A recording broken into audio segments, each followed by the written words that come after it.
Okay.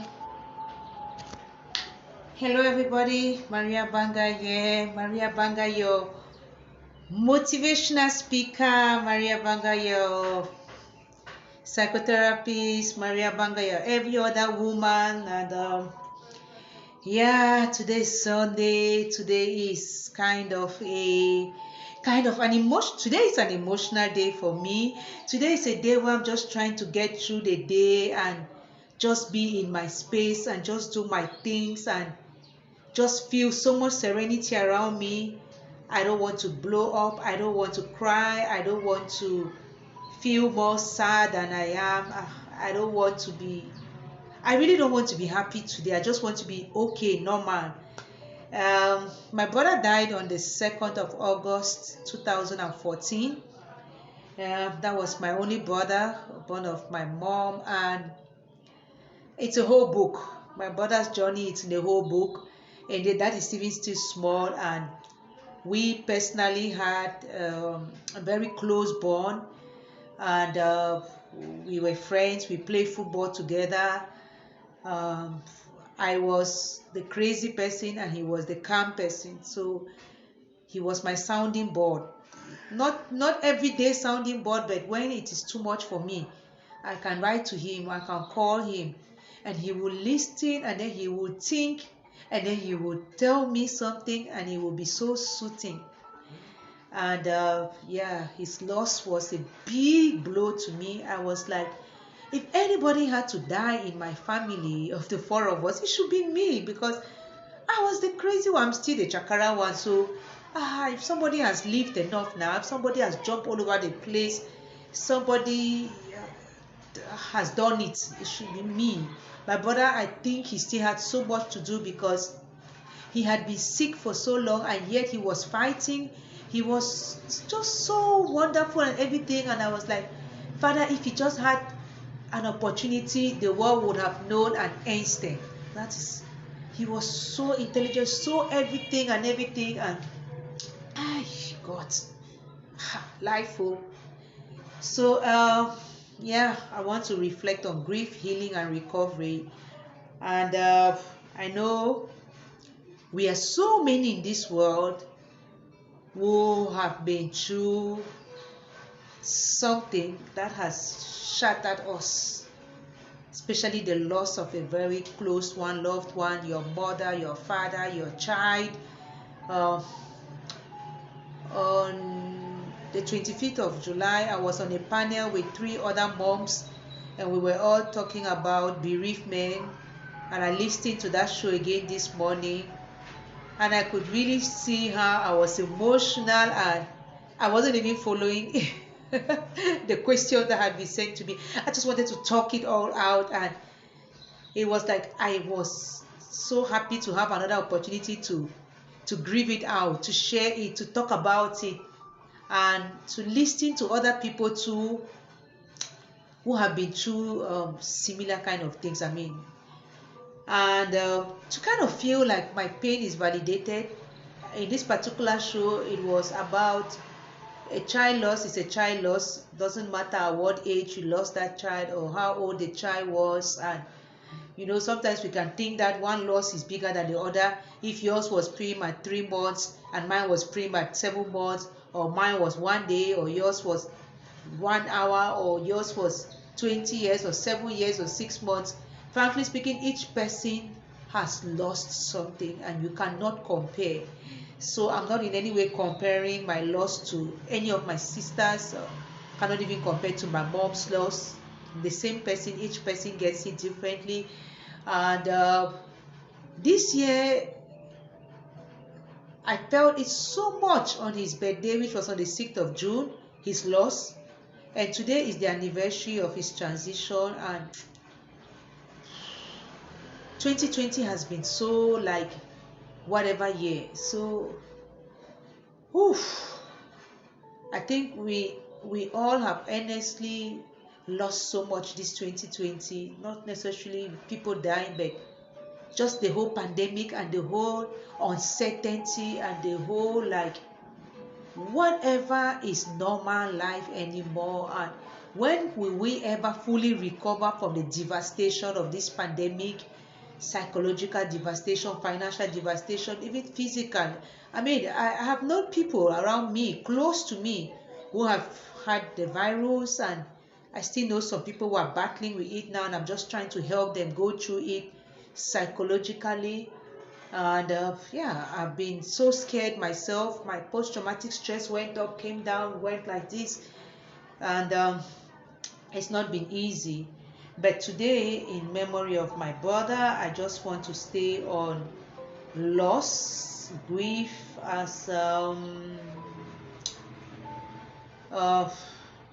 response to loss, grief as the response to loss, particularly the loss of someone, or something that has died, not just a relationship that has ended, but someone that has died, maybe your partner, your spouse, your child, your this, your that, and to which a bond was formed, a bond of affection. When you don't have that bond, well, the person can die, and the person has died. You can just feel like, okay, well, there's been some loss, or you can just say the ashes and stuff like that, but you will not feel it like if there was a bond and something like that. And as I said, my brother, he had epilepsy at the age of 11, and from then he was just like that until he passed on in circumstances we still don't know up to today, because we never got an autopsy result. That just makes it more painful. And I know very well the struggles, the challenges, right up to when mom went there for the last time to spend some time with him for his birthday, and he was already in such a shape. And I was called in to convince him to go to the hospital, but he didn't want to go to the hospital anymore. Well, he was saying something we could not understand, that out there it's not easy to just get an appointment like that, and maybe he was tired of those doctors and he didn't just want to call them and go to them. He had lost hope. Because he said, he told me thereafter in an email, "Mama, there's nothing I can do." And I was like, hey, my brother tells me there's nothing he can do. Man, this is not good. I really wanted to go to America and stay with my brother, and I was like, no. But so that's what happened. And I want to share my reflections today for various reasons. The first one is to raise awareness. Awareness is defined as knowledge that something exists, or understanding of a situation or subject at the present time based on information or experience. So I want to raise awareness about grief and healing and recovery, because I know from several angles. I've lost my daughter. I've lost daughters, not even one. One from miscarriage and one from giving birth. So that grief is something that I know. I've lost my grandma, this grandma. I was not her everyday grandchild, but I was a very special grandchild. So, grandma, that's the only corpse I have not been afraid to sleep with. I slept on the floor. My grandma was on the table, because grandma said, don't put me in a mortuary. So I slept on the floor in the same room with grandma's corpse. And I slept. I didn't even wake up at night. It was like grandma was actually watching over us. And I think some rain fell that night. So it was so peaceful, so beautiful inside there. Okay, well. So I know that when you grieve, you feel bad. There's no way we cannot feel bad now. We are human beings. I think that is what psychology, that is what being human is all about anyway. That you feel those emotions. Thank you, my big sisters, for joining me. This is so much moral support. You will feel such emotions and you will react to them. Some people react by crying. I shaved my head this morning. This is another way for me to the line is almost halfway, 3/4. That is how far I am in my healing and recovery journey. But there are days when I'm like, Uncle Petit, if you were here now, I just talked about this thing to you. Well, Grandma, okay, what do I do in this situation? as people look up to me, that's how I look up to people too. So I like to talk to them sometimes, like, and so I share to raise awareness from this experience, and also from information. I was talking to somebody who lost their mom when they were very young, and I was like, how was that experience? I've gotten to that point where I can talk with people, or I can get on a platform and talk. When my daughter died, I refused to talk about it because I wanted somebody to start the conversation, and nobody was starting that conversation. Instead, they were telling me not to talk about it, to leave it. Nobody wanted to. And somebody even asked me, her dad asked me, are you the only one who lost a child? That was terrible. I was like, never talk about it. So I carried that inside me for 5 years. I was in so much pain, but I wasn't talking. And then I met someone who encouraged me to talk about it, and I could cry, and I could just, and I could write about it. So for me, it's very important to talk about things like this. And so I am actually doing just that today, and to say, please, if you are grieving, don't stop. Don't hold yourself back.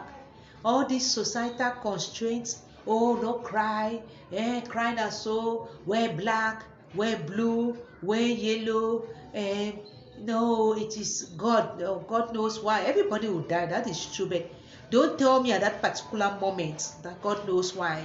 I mean, let him tell me. Just like Vivi was saying, sometimes people who are grieving just want people to shut up.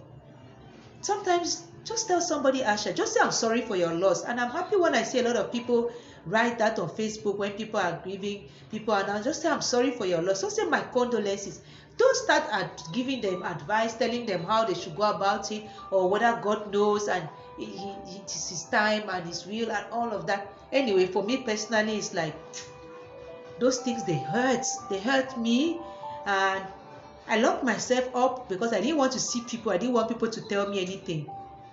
That's how I reacted that day. My brother's wake up, very few people saw me, and I couldn't take it. I couldn't deal with it. Even when my grandma died recently, my other grandma, I went to the village. I just stayed me indoors. I didn't even go to the mass. All of those things. People might think, oh well, what's she taking herself for? What's she doing? She's not even grieving. She's not more. In those days they'll feel like to grieve you have to roll, you have to shave your hair. I've not been shaving other times, but today I just felt like, so you cannot tell how somebody is grieving, or how somebody should grieve, or for how long, all of those things. People should really feel like it's okay to grieve anyway you are grieving. And if you are really close to somebody and you are concerned, maybe the person has grieved for whatever too long means, you can find a nice way of helping them get some professional help that can help them deal with that grief. But don't just slam it into their face like, which you want to show. You never born other picking them. Sister, what? Everybody will die now. Seriously, some things hurt. And that's why I talk about these things, to raise awareness. And on days like this now, those are symbolic days. So those are days to really raise awareness, using my personal experience. And well, yeah.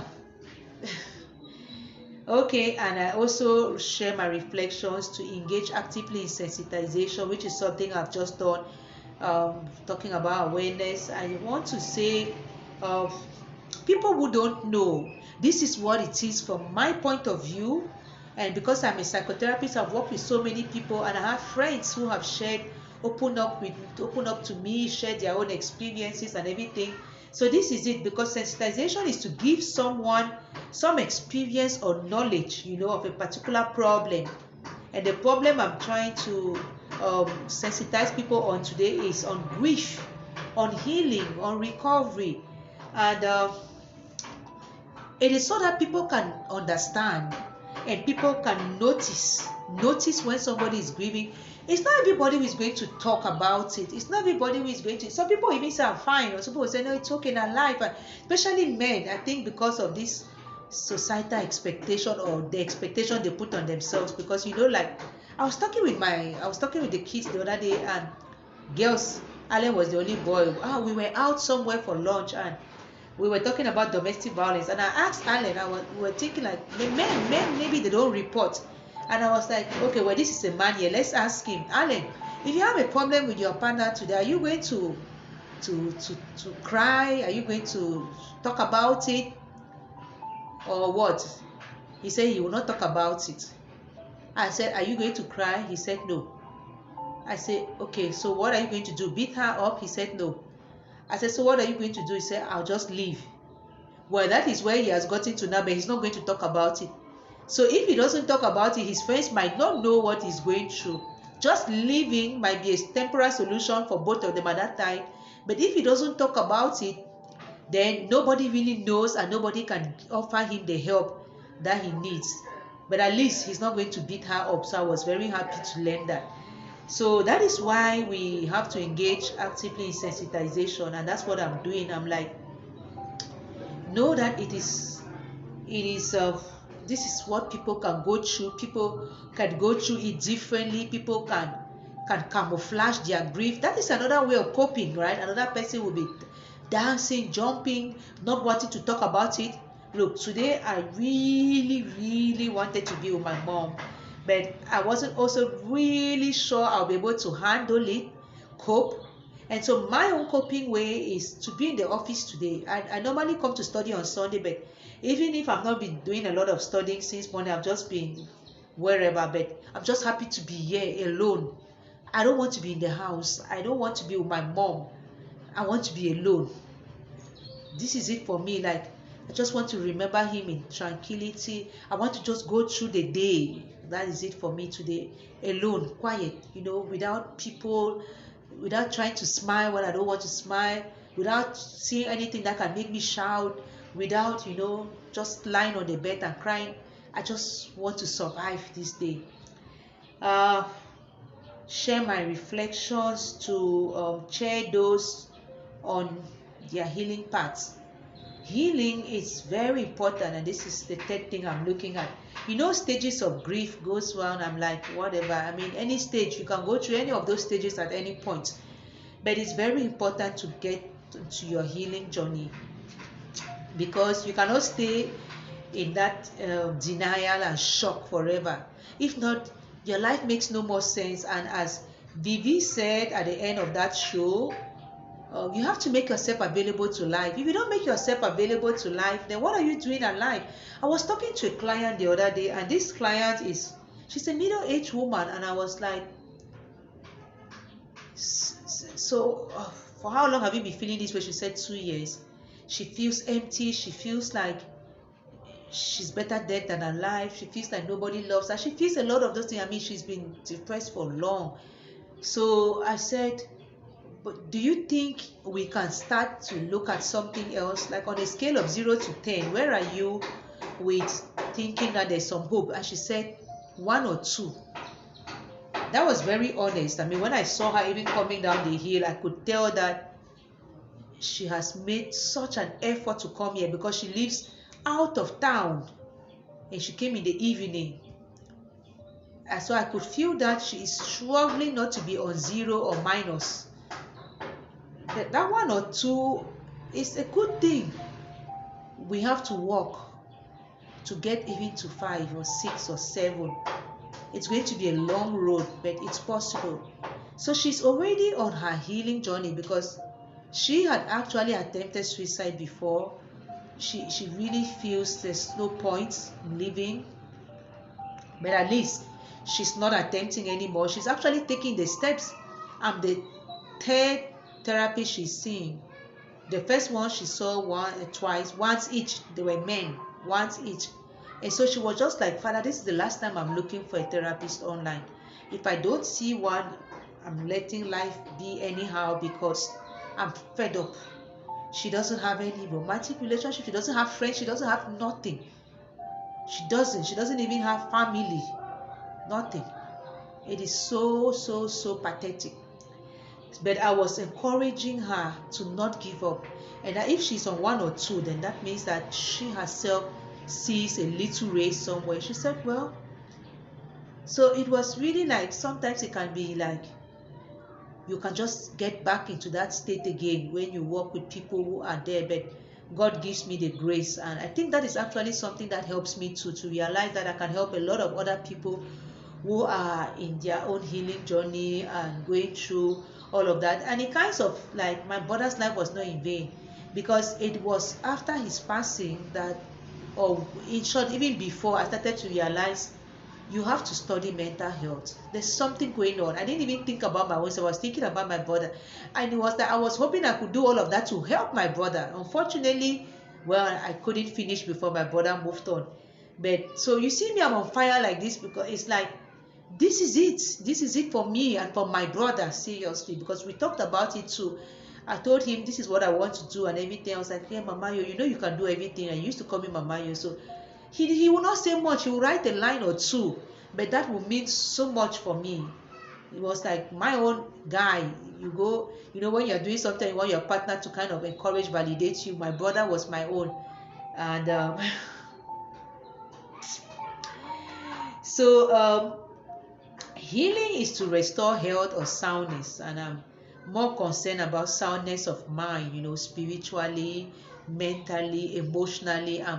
That is really me. That's my area, and I'm so glad to have these opportunities to keep studying and to keep working. Practice makes perfect. The more you help other people on their healing journey, the more you learn and the more you can help more people, and the more you actually stay on your own. You don't go astray. Even if COVID comes like it came, it didn't clear me off track.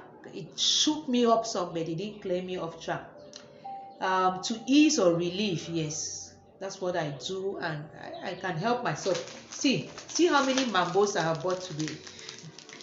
I'm just seeing them, and I'm just happy that I'll be able to eat them at any time. Even if I don't finish, I'll share. But I just went to the store. I wanted to buy something. I was feeling like anxious and kind of nervous towards 1 o'clock, and I was like, okay, go and buy something.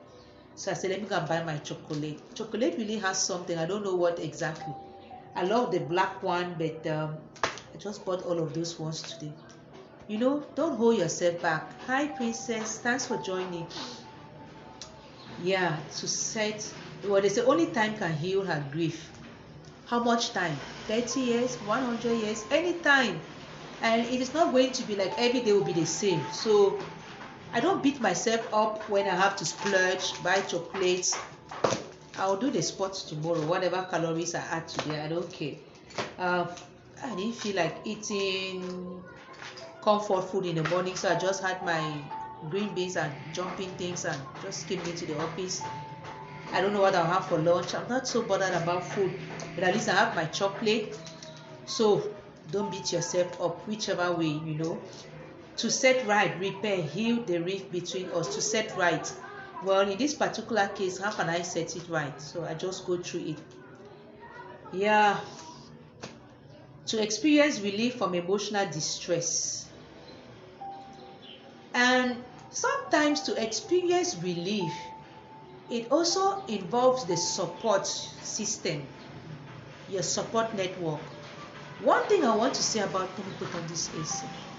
One thing I want to say about support network, I told some clients about it.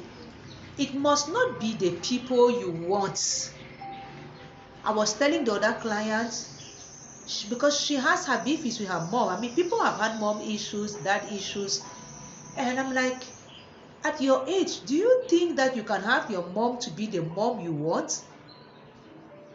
No. So I think that over focusing on that particular relationship can really frustrate your chances of at least living the remaining years of your life with some happiness, because she knows what she wants. She wants to be happy, but she doesn't think it's possible because her mom doesn't recognize, her mom doesn't acknowledge any of her efforts, and so she keeps making and making and making, and so I was like, your support system mustn't be,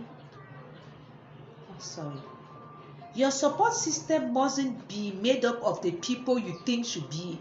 Even if you are part of somebody's support system and they think you should be part of their support system, and you are, and you think they should be part of your own and they are not, One of the things you have to do is let go of that expectation.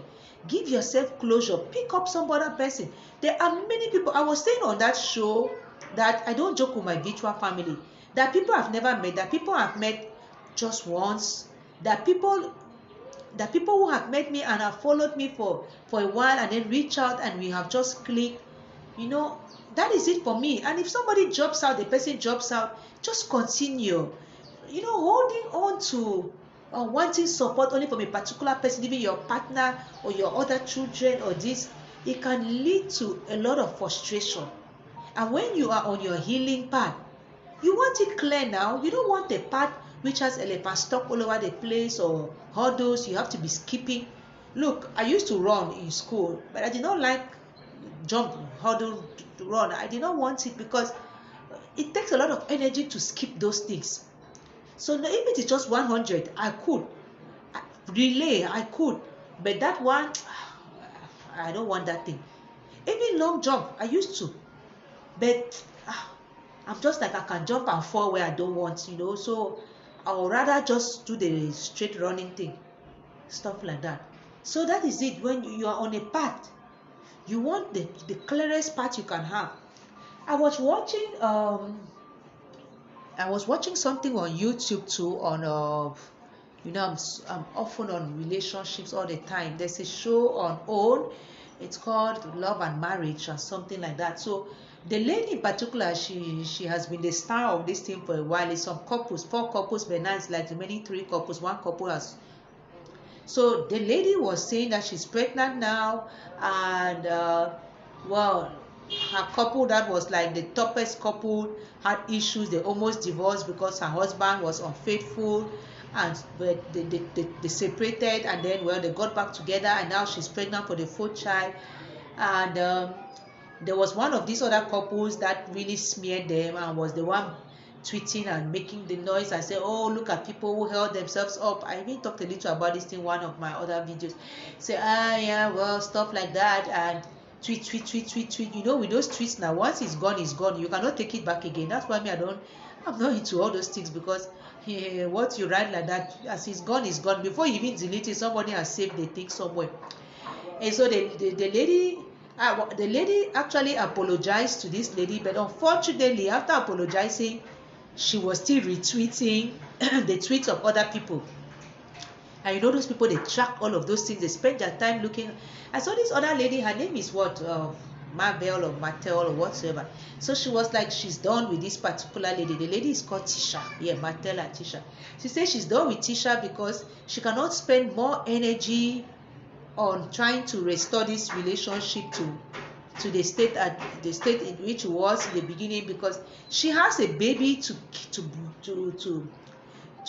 put to bed now, and she has a family to reconstruct and all of those things. So no, she's not spending any energy on that relationship. She doesn't think that relationship needs to be healed much more than it is right now. Hi, grandson. So she has healed. So healing must not necessarily be in the way that somebody thinks it should be.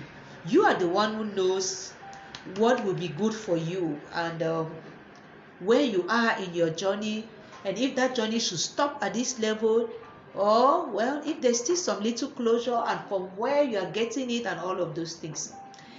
I also share my reflections to encourage those who are on their recovery journey. Healing is something different, and I don't think that healing ever ends. Just like recovery is not like you recover and get back to where it was. No way. For example, in the case of my brother or my grandma or my daughter, I can never have them back. Even me myself, one day I will go. So healing from the loss is just like, okay, healing and being able to move on and to smile when you think about them. I saw this card today. My brother's book, I don't have a copy in the office anymore. I don't know where it went to. I think the last one was bought by somebody. So I saw this card. It was when his center was being launched in Cameroon on the 3rd of December 2014. Unfortunately, I wasn't here, so mom did it alone with her friends, right? Boya Council Hall. And under the patronage of His Excellency, the Governor of the Southwest Region, It was within the framework of the celebration of the 23rd edition of the International Day of Persons with Disabilities. Yeah. Cordially invited to the launch of a book titled My Brother's Journey from Genius to Simpleton by Marie-Angèle Abanga, a book which highlights the damage done by stigma and rejection of persons with disabilities. So you see, my legacy, my brother's legacy. And yeah, the launch went well, very well. I saw pictures and a video and everything, and several copies of the book were bought and offered and stuff like that. It made me so happy, and it made me really decide to come back home. That is when I decided in November. I was not so sure I wanted to, but I really thought, no, I should come back home. I'm not happy living in Belgium anymore, and my own mental health, I'm not sure I can cope, and my children are here and everything, and now my mom is all alone, and I think out of the three of us, I'm the best person to come back home and stay at least in the same city with mom. So after that event in December, I actually moved out. I was like, start to detach, because I was also in a very close relationship, and I needed to detach emotionally and physically from that relationship. So yeah, that is healing too. Recovery is the act or process of regaining or repossession of something lost, or a return to former status. And in the case of death, you can never regain or repossess. So you are talking about yourself, it's not the person. And that is why on that show, it's on AC Bank's page, the Sanley Show. I'll find it and share it again today. I watch it on YouTube and I'll also share it. We were all in agreement that death is not about the person that has died. It is not about those our children. It is about you who are alive. And when I used to go, or when I go for funerals, celebrations, mass, and services, one thing they are always saying, these pastors, the preachers, the priests, the men of God, is like, do not mourn for the person who is dead. They are gone. Their soul is already gone. What you have there is, that's why sometimes I don't even want to see, and I'm like, I don't even need to attend, because it's not going to tell them any bye-bye. They're already gone. That's just part of the healing. So if you don't go, you don't go. Like, don't let anybody beat you up like you did not go. I did not go for my brother's burial. I did not go for the mass. I did not go for all of those things. It doesn't mean anything. Like, if you judge me based on that, that's your problem. It is about me. That's why I was very particular about my dealing with the whole loss, because I could crash. I actually collapsed. Once we came back from the airport, I drove to go to the airport to receive the cups. I could not drive to go back home. I was a mess, and immediately we got into the compound, I just went off. I just got up on the bed in the room and I just stayed there. I didn't want to be around people anymore and stuff. I tried sometimes come back and just stay me there, and my mom just knew, and so she just let me be there. They just let me be. And so when it was time for mass, come and read, I was like, no, please, not going to read, no, nothing. The only time I tried to go there again was when they wanted to lock the casket and say, Alice, come and say him bye-bye. Since you're not going to the village, Alice. I just stood there like that. I was trembling. I wore his clothes on me. And as soon as they locked the thing, I just went me back inside. I was like, it was really, and you can go through all of that. That's why I was talking about the mental health of people who are grieving. We were talking about mothers, but I've never been able to ask my mom. I've asked her a few times in a different kind of way, but not to like, this is it. No. I'm still like, I'm not sure I want to. What can I do? What can I tell her? But I think I'm holding space for her, because we talk. We just exchanged a word or two this morning on WhatsApp, and then she sent me the video she had done, the collage, because she knows I'm going to share that, and I'm going to. That is it. But to say sit down and talk and like, how are you coping, grandson? I remember when you said you have not talked to your mother, you've not asked your mother how she has coped with the loss of 2 children, 2 boys. I'm like, parents hope that they'll be buried by their children. So when you're the one to bury a child, and that child is part of you, it's like You have cut part of yourself and you've buried, or you've been paralyzed one way, and it's not something to wish on people. So yeah, the journey, recovery. I remember one mother, when I was in secondary school, her son died, and that was her only son. And until I left secondary school, until a few years back, even I went back to the village, she was no more herself. No more. And some people used to say she talks a lot about her son. She thinks, but that maybe that is the only thing that makes sense to her, and that even gives her that energy to even continue to sew, because she was a seamstress and she was still sewing the last time I saw her in the village. Although sewing now without that joy and that everything, it's like the way they think it hits you, it's a trauma. It's like an electric shock. It can cause brain damage, and no matter the number of years, no matter what people do to you, that part of the brain can never be fully restored. And so the activities that part of the brain used to monitor, used to coordinate, it cannot coordinate those activities anymore.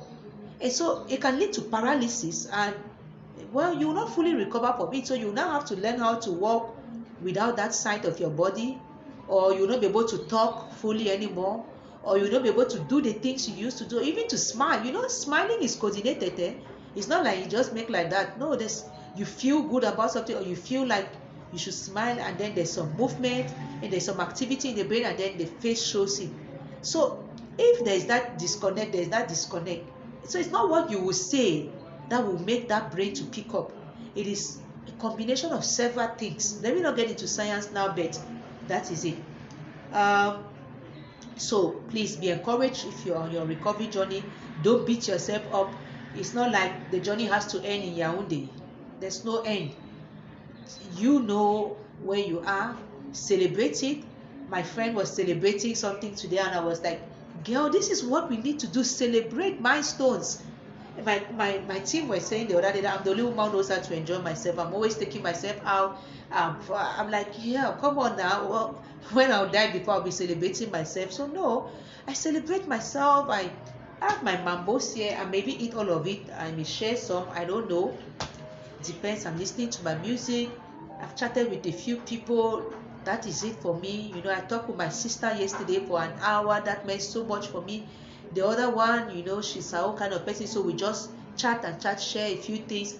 It's good for you to know the different people involved on your recovery journey, know your own self, and then, well, that is it. Make it. And that is why I also spearhead peer support. Peer support is a process through which people who share common experiences or face similar challenges come together as equals to give and receive help based on the knowledge that comes through shared experience. I'm in the Global Mental Health Network. I'm the regional rep for Africa, so I cannot be in that network if I don't have a lived experience. Whether anybody validates my experience or not, I know my experience, and my experience enables me to understand what other people go through, especially with regards to mental health. Thank you so much, Gwanso, for joining. I can relate with people who have been raped. Doesn't matter what age they have been raped. I have been raped, so I know how shattering rape is. I've been sexually abused at different stages of my life, so I know. I have lost a child. I have had a miscarriage. I have had an abortion. I have lost a brother.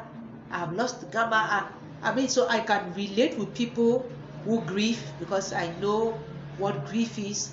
I was talking with my big sister, and I was saying, yeah, because you know what it means to lose a brother, and she was like, she knows, pinches. Because for some, your brother is like your protector. You know, my brother was not protector with muscles and everything, but he was my sounding board. For another person, it could be your big brother, and he was the one who was like, don't mess with my sister. So when that brother dies, it's like anybody can talk to you anyhow now. For some people, like in this movie I was watching, it is her big brother who told her husband, she has forgiven you this time. The next time, I'm not even going to give her that opportunity to forgive you. I will mess you up so bad, she will not be able to take you back. That is what the brother said to this man, and the man was like, I think sometimes you need to hear from the brothers of some women, like, so that before you even lift your hand on them or you open your mouth, you abuse them, that there are some people looking at you, like they have told you, if you try with my sister, I will not even let her tell you to your face that you have tempered. I will just deal with you somewhere or send some guys to deal with you. And then, well, whatever will happen, will happen. I mean, I even love it when some brothers go to the point of beating you up so that you know that, hey, if I touch her again, I'm not even sure I'll come back to the house. That way, we all know at once that, though, because I'm sorry, but I work with victims of domestic violence. I've been beating myself, right? So if my brother was somebody who had muscles and everything, he would have met that guy somewhere and was like, my sister who fought for me in primary school, my sister who jumped over the fence just to make sure I have food before I take my medication, my sister, you lay your hands on my sister, why not? Because it's not like I beat somebody physically too. Why should somebody beat me? It was so terrible because even my father has beaten me only once in my life that I can remember. Only once. 8 strokes on my buttocks because I broke a TV. In 1985, when TV was still so new in Cameroon, I broke and my father beat me only 8 strokes. You can imagine. And he beat me because my mom said, you cannot leave it like this today. You have to beat her. My father called me to the room. I could see how he himself was crying while beating me. Maybe that's why I got this thing of not wanting to beat children. It's so difficult for me to beat. I've not beaten maybe since March this year. Beat who? Maybe Gabi was the only person I could beat, but I don't. Beating doesn't really. It's like I feel bad myself beating. So if you have a brother who can be like this person, before you get to my sister, you are married to my sister, yes, but before you beat her again next time, you will have to fight with me. Then I'm not sure he will beat you again next time. So peer support is very important, and we talked about it on that show. For all kinds of situations you are grieving, please join them. And there are many groups now on Facebook. I have one for moms. It's not like we have to go through something before we connect as moms. Just the momhood thing is challenging on its own. Even this morning, Gabi, whether Alan was doing what, or they are oversending him, so he keeps coming here to report it to me. And what can I do? I cannot go back home to sort it out. I cannot be calling Alan to ask him. I just calm him down, and I've given him the phone to go and play video game so that I can just stay quiet. Whatever happened, where we had meeting this morning, we made commitments for the month. I'm hoping that this month is going to be just as calm or calmer than July, peaceful. We are trying to recover from the pandemic too, and GC is starting on the 6th of August. We need a lot of calm in the house. So belonging to a group where sometimes you can share some of those things and people can be like, well, look at it this way, or why not do this, or well, we just understand and we are here for you. It really helps a lot. That's why I created a group also on WhatsApp for Cameroon, Global Mental Health Care Network Cameroon. I think we are like 33 in that group now. If you want to join the group, it's not only for people in Cameroon, even people out there, just let me know. I can add you to the group. We just have some rules. We just want to hold space for each other. We don't want to judge anybody. We don't want to force anything onto another person. No politics, no religion, all of those kind of things. When you are grieving the loss of somebody, you don't want people to tell you, well, maybe it's lack of faith, or no, you are not praying a lot, or no, epilepsy is of the devil. People used to say that, So my mom had to take her poor son to South Africa to see a spiritual father or spiritual daddy because epilepsy is of the devil. Epilepsy is not correct.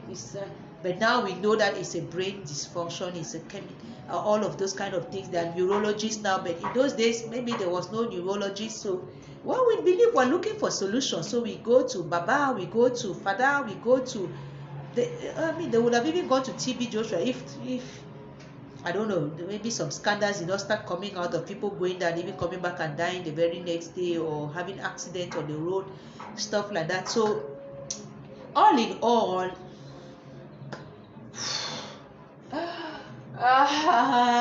Bravo Mark, I finished without crying. yeah, I continue my advocacy endeavors, and I'm like, I support all of these things, and I'm like, please, if you are grieving, grieve. Should I mourn? Mourn. Should I cry? Cry. Should I tear my clothes? Tear your clothes. Should I shave my hair? Shave. Should I wear black? Wear. If you don't feel like wearing black, don't wear black. If you don't feel like shaving your hair, don't shave your hair. If you feel like shaving but the punk, shave. If you feel like putting a line that goes to the mungo, put it. If you feel like, dancing, dance. Some people grieve by dancing. Why dancing? Do anything. If you feel like eating chocolate, ice cream, whatsoever, do it. And I think you'll get to a point where you will start to moderate, or you will start to find other alternatives. You will write, do live video like myself. But some days where I don't feel like, yesterday I wanted to do, but I was busy and stuff, and I was like, whatever. So in the end,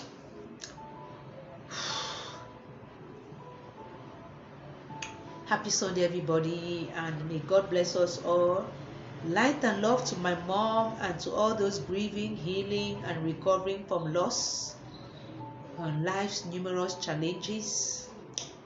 I'm a psychotherapist, right? So I do this so that I can be better to help other people too. It brings me a lot of joy to help people in all walks of life, through everything, especially those little children. That's why in my house right now I have 6 children. I'm like, as much as I'm like, there's corona, what can I do? I cannot send them away. So it's family, but there's also Kelly, and somebody just talked to me about one of my other daughters. They call them my daughters, and they say she's becoming too stubborn. She was in Form 3, so with the pandemic too, she was home. What is she going to do? And try to talk with her and everything. So I've asked her to come in tomorrow. So let's have a conversation, and I'm going to see what can I do. Maybe I'm going to, no, let me not say I'm going to take her home. My mother has said, you have said you stop bringing them home, and you keep bringing them home. So I will see what I will do with her. But sometimes you need to take them, because when I just talk with them and then they go back to the same environment, it's like the same trauma again, the same. I really wish I can have a center where I can just take these children for some time, stuff like that. Okay, rain is coming. Maria Banga, you have tried your best. Anybody wishes to contact me, I'm here and everything. Thank you so much, all those angels on my path and on H4AB's path. H4AB is like the apex of what I'm doing for my brother's legacy, and for my own healing too, in all areas. And I really give God the glory. Thank you so much, everybody. Emilian, I'm so sorry for your loss. Sir, thank you so much. All my big sisters, thank you. I really, really appreciate. God bless us all. Happy Sunday, everyone.